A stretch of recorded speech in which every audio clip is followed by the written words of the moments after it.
जीत का रहस्य। जैसा कि पहला इतिहास 14 की 14 और 15 में लिखा है, तब दाऊद ने परमेश्वर से फिर पूछा और परमेश्वर ने उससे कहा, उनका पीछा मत कर, उनसे मुड़कर तूत के वृक्षों के सामने से उन पर छापा मार।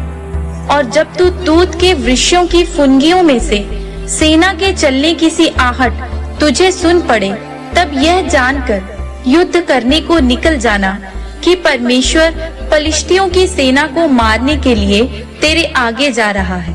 मेरे प्रियो, हर एक विश्वासी को एक आज्ञा दी गई है कि तेरे सिर पर तेल की कमी ना हो। क्यों?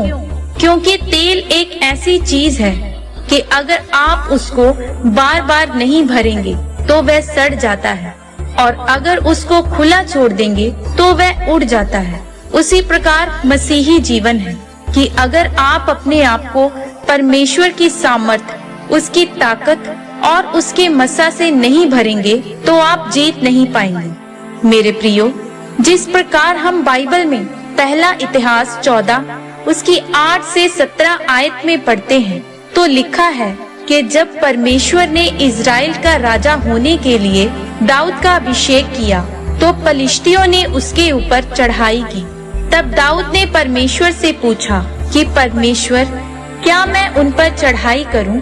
तो परमेश्वर ने दाऊद को कहा कि हाँ, तू उनके सामने से चढ़ाई कर। और दाऊद गया और उनको मारा और पलिश्ती भाग गए। फिर उन्होंने दूसरी बार दाऊद पर चढ़ाई की और फिर दाऊद सामने से जा रहा था, लेकिन परमेश्वर ने उससे कहा कि इस बार सामने से नहीं जाना, इस बार शहतूत के वृक्षों में से होकर उन पर छापा मारना। और जब तू पत्तों पर किसी व्यक्ति के चलने की चरचर की आवाज को सुने, तब तू सोच लेना कि यहोवा की सेना उनका नाश करने के लिए चली गई है। दाऊद ने ऐसा ही किया और जीत को हासिल किया। मेरे प्रियो, याद रखें, आपकी जीत इस चीज में या इस बात में छुपी है कि क्या आप प्रभु को सुन पा रहे हैं या नहीं। और आप परमेश्वर की आवाज को तब ही सुन पाएंगे जब आप अपने अभिषेक और परमेश्वर के साथ अपने गहरे संबंध को बनाकर रखेंगे। अगर दाऊद एक बार चढ़ाई करके जीत गया और अगर वह उस जीत के बाद पाप कर लेता और परमेश्वर की आज्ञा को ना सुन पाता, तो वह दूसरी बार कभी भी जीत ना पाता। लेकिन दाऊद ने परमेश्वर के साथ अपने संबंध को, उस मसा को जो उसके ऊपर था, उसे बनाए रखा और इसीलिए वह जीत पाया।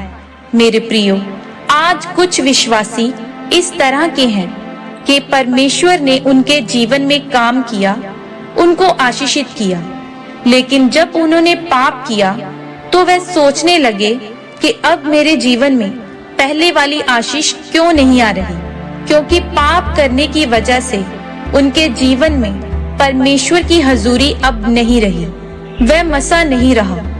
और फिर वह उपवास और प्रार्थना करते हैं, लेकिन आपके उपवास और प्रार्थनाएं भी तब तक काम नहीं करते जब तक आप उस पाप को नहीं छोड़ते और अपने संबंधों को परमेश्वर के साथ मजबूत नहीं करते। क्योंकि आपकी जीत तब संभव है जब परमेश्वर आपके साथ है।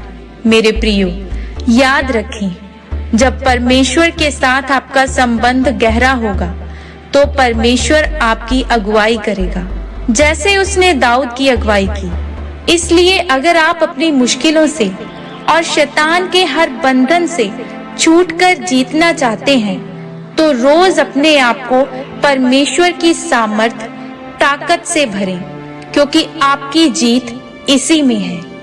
आमीन।